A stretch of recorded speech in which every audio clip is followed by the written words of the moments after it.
Yan. Hi everyone, I am Engineer Jun from Experts Review Center and today mag-solve po tayo ng isang problem from the March 2026 Civil Engineering Board Exam. So, yung problem po na naka-flash sa ating screen actually is from a reference ni Engineer Dakay na ginagamit na rin po niya mga ilang board exam na po yung dumaan. No? So, ayan, this is based on feedback and based po sa mga recent students po natin na nag-take ng board. So, isa daw po ito sa mga problems na na-encounter nila.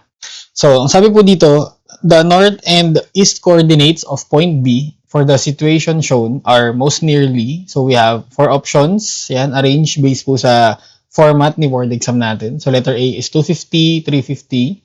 Letter B is 350, 250. And then, yung dalawa naman makikita nyo is 1,200, 1,550, and letter D is 1,550, 1,200. So, hindi yan magkakaparehas po dahil coordinates yung pinag-uusapan. So, kailangan exact yung nakalagay mo, let's say for X or for Y. Diba? So, yun nga lang, for this problem, ang tinuturo po sa kailangan nating masolve is yung north and east coordinates daw po. So, sa ibang libro, nakalagay siya as northings and eastings. So, ganun siya, no? So, parang from 0, 0, ano yung sukat niya to the north and then to the east lang siya.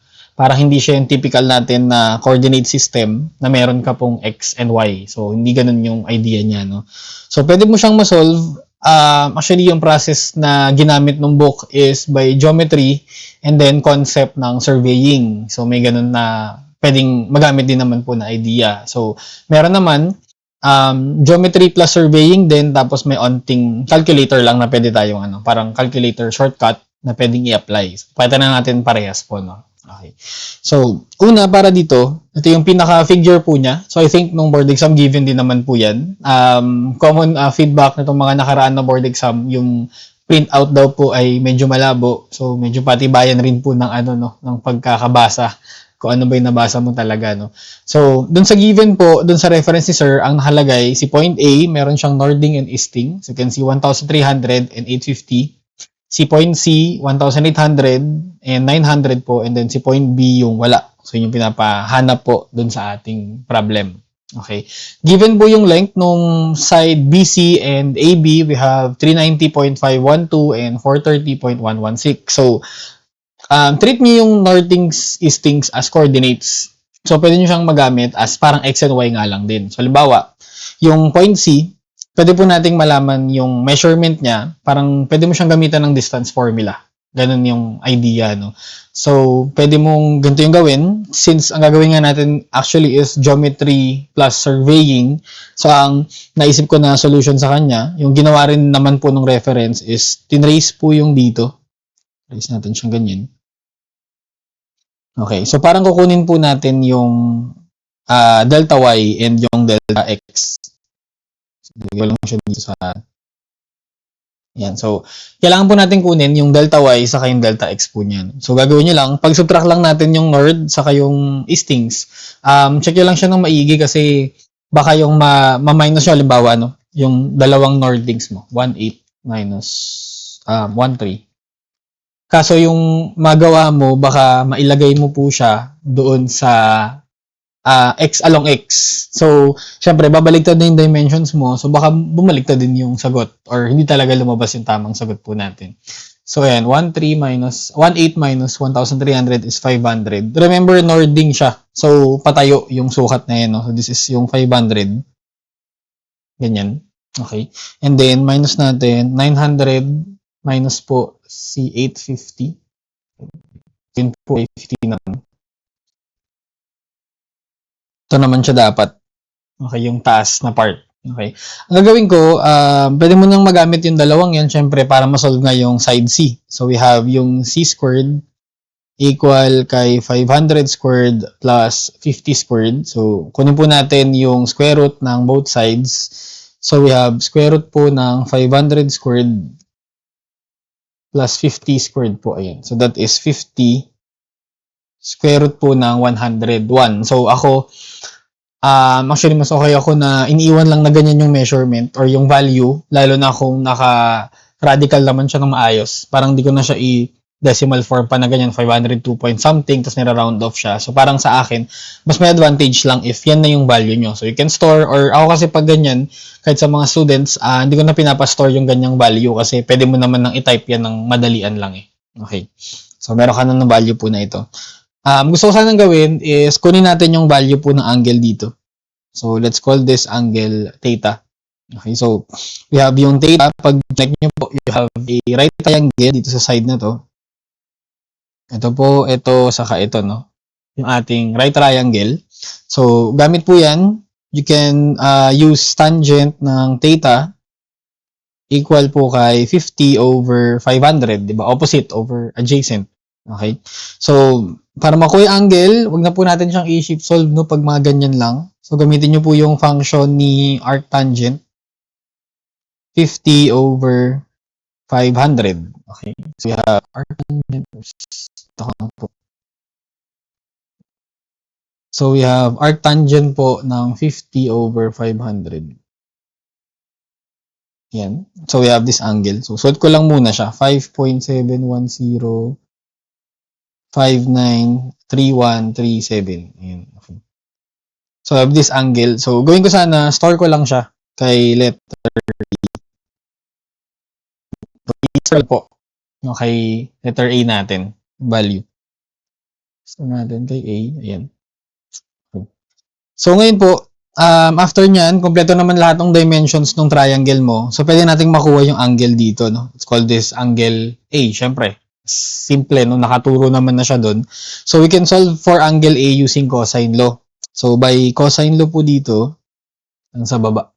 So, by cosine law, we have, dahil angle A yung hinahanap, remember yung cosine law po, yung opposite side, yung nasa isang side ng equation, diba? So, parang we have A squared equal dapat kay B squared plus C squared minus 2 times ng B times C and then cosine po ni angle A.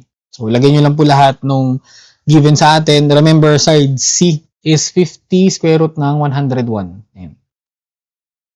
So, A natin is 390.512 squared,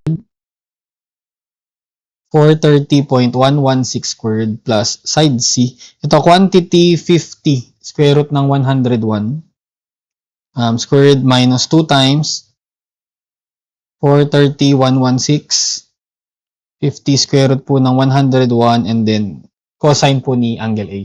So, common solution, syempre, is we try to shift solve diretso yung ating equation na yan. So, minsan po kasi medyo matagal and si cosine po kasi marami pong values yan eh. So, baka magulat kayo yung kaklase nyo, yung sagot niya 50 something, ikaw sagot mo 1,000 something na siya. So, nagtataka ka, bakit ganun yung nakuha mong sagot?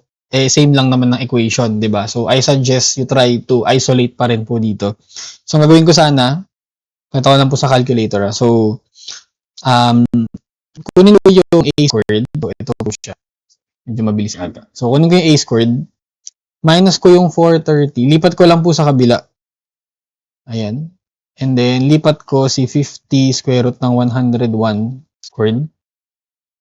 So, nangyari po, ang ginawa ko na, di ba, nilipat ko itong dalawang ganyan.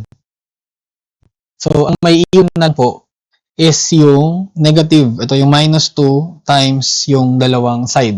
So, gagawin ko dyan, di-divide ko na lang po, di ba, dun sa kabila. So, kaya ni-ready ko siya, naka-fraction ako agad, no?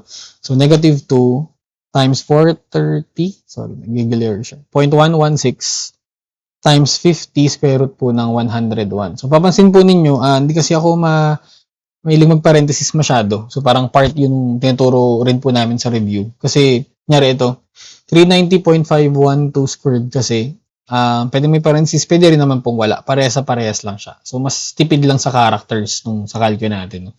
So, 430.116, ayan, double check lang. Squared minus, ito kailangan mo talaga siya i-quantity kasi may radical po and then may number sa labas eh. So, pag hindi nyo po na square siya ng maayos, pwedeng kulang yung nalagay mong value. Diba? So, quantity 50 square root po ng 101, double check lang. Squared over negative 2, 430.116 times 50 square root po ng 101. Ayan. So, yung value po na ito, ayan, Ito nyo po sa ating screen. Yung value na yan, take note, is now equal kay cosine po ng A. So, yung A natin is simply arc cosine nung value po na ito. So, arc cosine is ito shift. Tapos, cosine ng answer. So, ito yung magiging value po niya. So, you have 48.75167163. Okay. Nagawin ko naman, store ko naman siya kay letter B. Yan po, para mas madali. Okay. So, now we have yung theta, saka po yung angle A.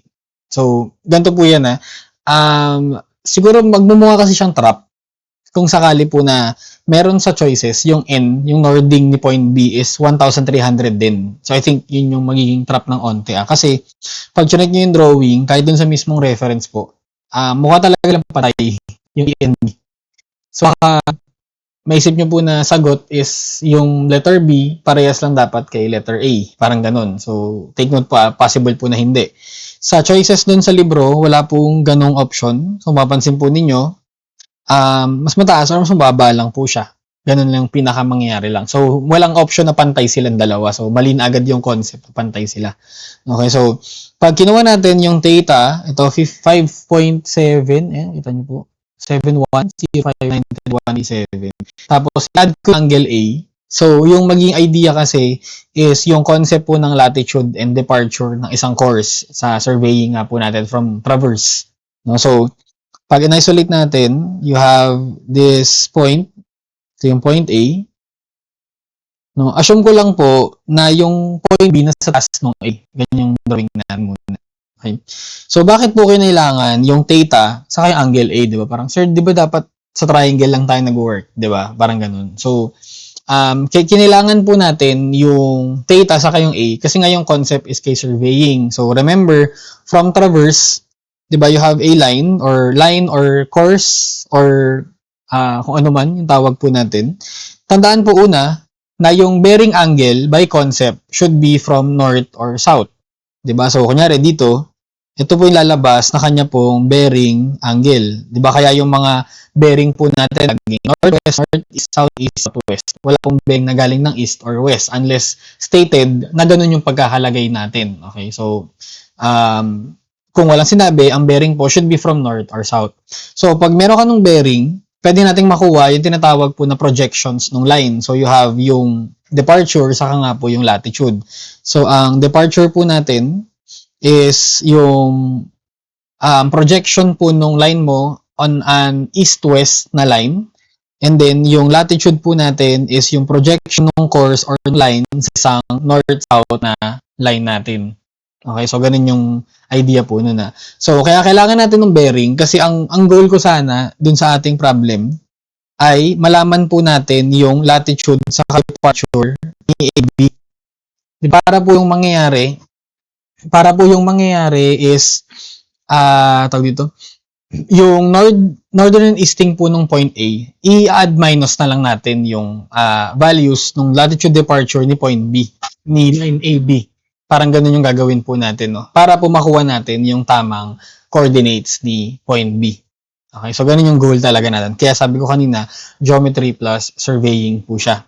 Okay, so ngayon, para makuha po yun, hindi kasi pwedeng yung angle A lang. Kaya nga po kinailangan natin ng angle theta sa kanong angle A. Since pag ito po yung drawing natin, is coming from a northern line.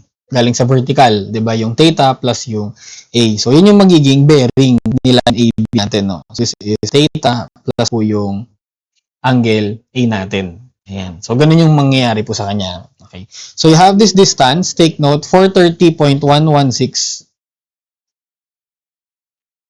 Okay, yan po ay 430.116 po bale. So pwede mo nang malaman yung latitude and yung departure, 'di ba? So onting sine cosine lang naman po siya. Tandaan niyo lang po yung pwesto ng angle. So, nyari ito class, ito yung magiging departure na. Ito naman po yung magiging latitude po natin. Okay, so pwede natin gawin dito is let us say na yung value nga po niya ay pataas or pababa. 'Di ba? So, sa choices, if you check, meron kasing possible na option na yung northing po ay nasa baba. So, magiging 1 to siya. and then yung easting po yung 1550. So, double check nyo lang din yung combination na possible, syempre, no? Ganun lang yung idea, no? Kung paano nyo malalaman yung tama na location ng point B talaga. Okay. So, kung natin yung departure po sa yung latitude. So, departure based po dito. Magiging yung distance po natin, multiply po natin ng sine. Yung theta plus po yung A. Okay. Pag kinuha naman po natin yung latitude is yung distance. Tan pong distance yung hypotenuse po. So, parang sine cosine lang naman siya. And then, cosine po ni theta plus A. Okay, so recall nyo lang siya dito. If you have yung bearing, di ba, take note, pag kinuha mo yung sine nung bearing angle, di ba, equal po dapat yun kay departure over po yung distance nung mismong line natin. Pakita ko lang, ayan.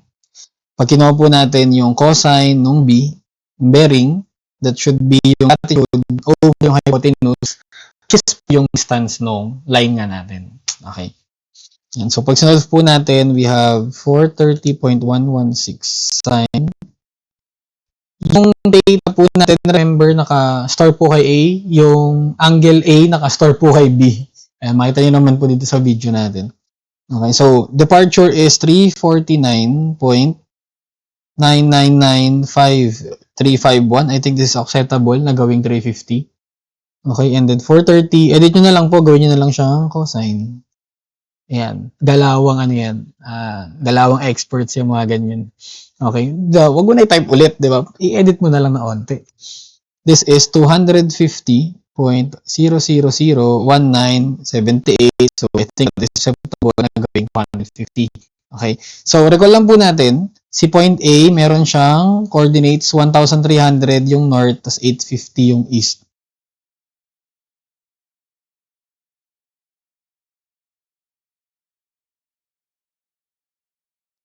Puntan natin. Ayan. Okay. So ngayon, kailangan nyo pong ma-double check sa choices nga kung ano po yung tutugma. Yun yung pinakakailangan din natin gawin dito eh. So, sa northing, you have two options. Diba, latitude, 13 plus mo yung 250. Parang ganyan. So, you have 1550 yung northing. Or pwede mo siyang isubtract, baka nga po nasa baba. Kaso sa choices kasi, wala pong option na 1050 yung northing natin. Diba? So, wala pong ganun. Ibig sabihin, yung 1550 lang yung pwede. Ito lang. So, yung northing ni point B, ngayon po ay magiging 1550 and then yung easting po niya is 850 plus po yung sa departure 350. Yan. So, this is 1,200. Okay. So, yun lang yung, again, ayun lang po kasi yung possible na maging option yan eh. So, pag minus mo naman siya, wala rin namang option po na ganun. So, ibig sabihin nun, pag minus mo po, yung point nasa kabilang side niya. No, kasi yung northing easting po is para nga po siyang coordinate eh. So, 1,550 and 1,200 po dapat. So, 1,550 and 1,200. So, yung pinasag po natin for this problem. Okay. So, again, yung concept po yung pinaka-importante. We always tell our students po sa experts na yung concept yung pinaka-importante.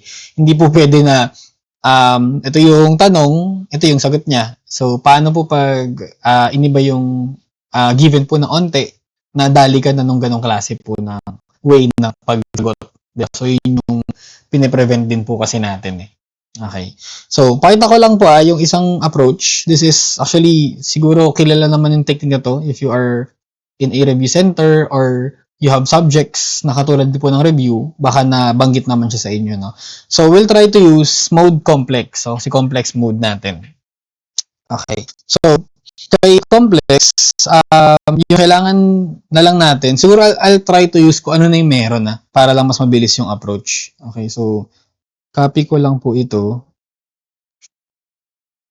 Ulit. Yan, so copyin ko lang po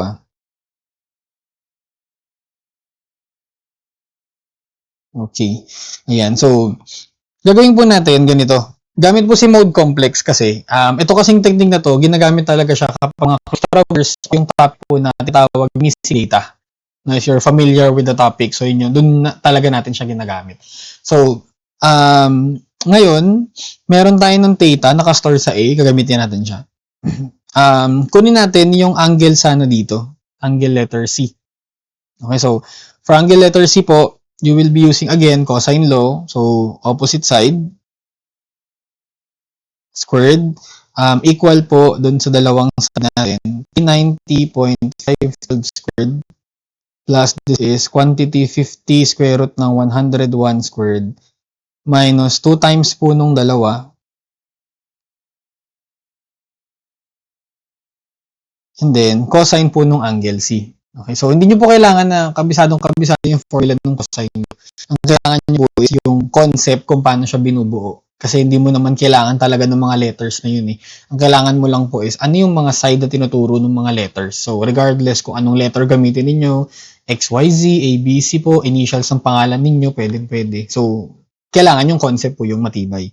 Okay, so, pakita ko lang ulit. Ang gagawin ko lang ulit dito is yung katulad lang po kanina. So, ito muna. Lipat natin yung dalawa.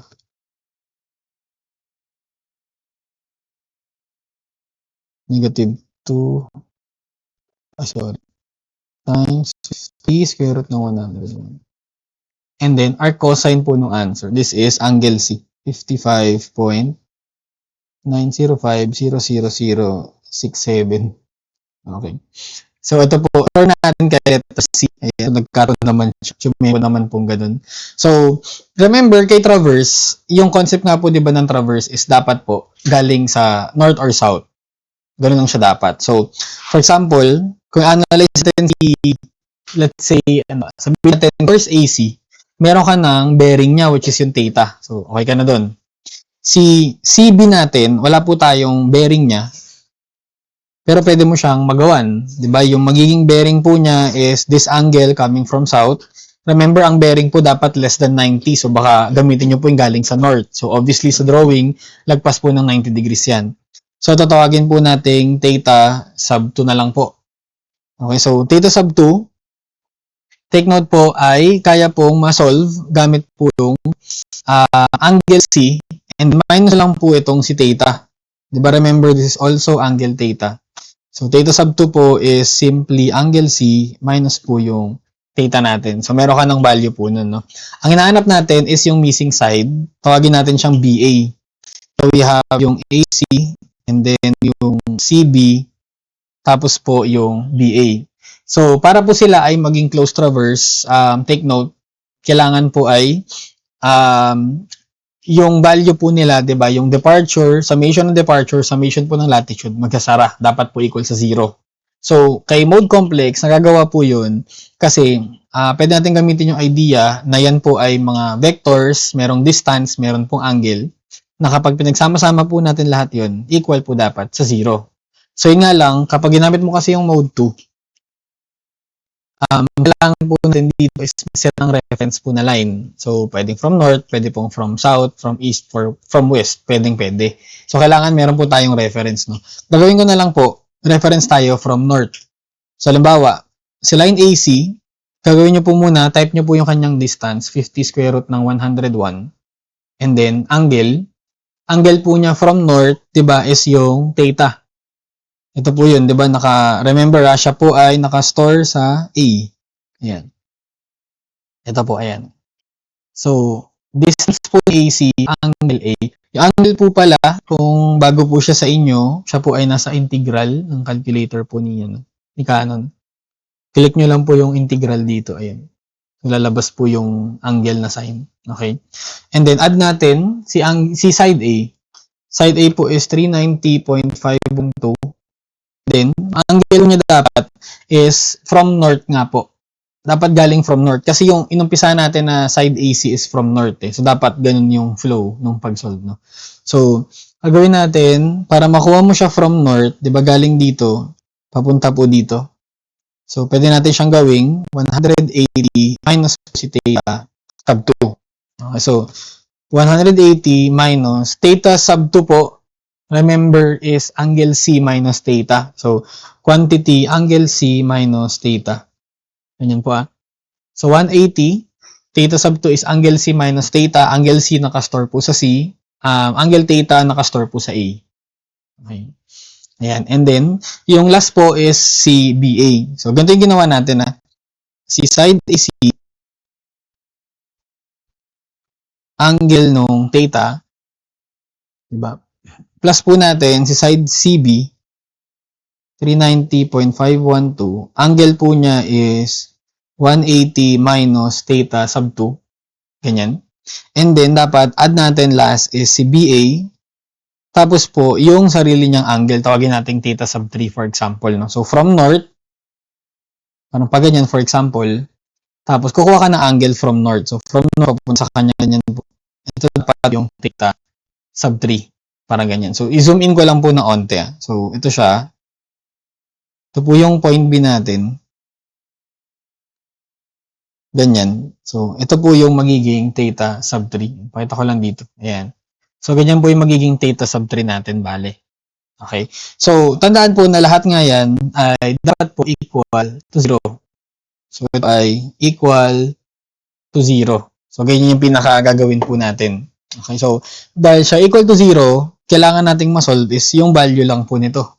Yung part na to. So, parang, ang dapat nating ginawa actually is nilipat natin, di ba, sa bilang side. So, lipat lang din sa kabila. So, dahil naka-type naman na po sa calculator natin ito, gagawin ko na lang sana is equals ko na siyang ganyan. Tapos po, times natin ng negative 1. Di ba? Ibig sabihin po nun, nililipat ko silang lahat doon sa kabila. Kaya po times negative 1. Okay, so ito yung magiging sagot natin. Pagkata natin. Click nyo itong FD para po maging, ayan, parang double line yung ating sagot. So, magiging sagot po yung BA angle theta sa 3. You have negative 250.0001978 minus 349.9995351i. So, medyo familiar po na yung values na yan kasi po, yan din yung nakuha natin kanina. Ayan. Na values ng departure and ng latitude nga po niya. Okay. Pag ginagamit nyo po yung technique na to, and kayo po ay nag-reference from north. Okay. Technique pa yung aking ginawa po. Ito yung ginawa natin, di ba? Reference from north po tayo. Yung una pong number, yung wala pong I, dun sa magiging sagot ni mode complex. Yan. Ito po bali yung lalabas na latitude. And then yung pangalawa, yung kasama po ni I, siya naman po yung magiging departure. Okay, so pag chinek mo siya kanina, latitude natin ay 250, departure 350. Diba? So, ganun yung mangyayari po. So, ang tanong, bakit po sila negative? So, negative siya kasi galing ka ng point B papuntang point A. So, ang negative po na latitude ay pa south, negative po na departure ay pa west. So, ibig sabihin po, tama yung drawing natin. Ito yung point B. Para makarating po ng point A, kailangan po nating bumaba ng latitude po niya, 250 nga, and then, kailangan bumato ng departure po niya na 350. Okay, so, take note na yung arrangement nga po ni point A and B ay ganito. So, tama na siya, na-prove naman natin nung una. Yung kanina nga lang po na-approach kasi natin, ang ginawa lang natin, class, is chinek natin yung choices kung ano yung tutugma based na nakuha nating value. So ngayon po, proof na tama talaga yung ginawa natin. Na yung point B taas siya dahil yung latitude niya from B to A ay negative. So ibig sabihin, pababa nga po siya pa south. Yung departure po niya ay negative. So from B to A is pa west siya. So dahil kay B tayo galing, ending point yung point A po natin. So again, yung northing and yung easting po will remain the same. So napakita lang tayo ng dalawa pong techniques, no? So, also for complex po pala, pag ito yung sagot po, mahaba siyang ganyan, di ba? Pag minove nyo po siya, hindi nyo may edit yung nakalagay. So, gagawin nyo po, click nyo tong FD. Ayan. Tapos, saka nyo lang may edit yung equation. Ayan. So, ganyan po yung pinaka nangyayari. Hindi ko lang siya ma-equals kasi babalik siya dun sa kanina. Ayan. So, ayan po. Kailangan nyo to i-click. Kung kailangan nyo i-edit yung tinype po ninyo, may namali kayo na pindot, ganun. So, huwag nyo na po siyang ulitin, syempre. Okay. Ayan. So, this is one of the few problems po na nakita natin. Again, based on references, based on feedback from our students po, based on posting sa kung saan-saan, and based on questions from different students. Okay, so we'll try to produce more videos po syempre about different problems din po sa mga sunod na posting po natin. So, thank you.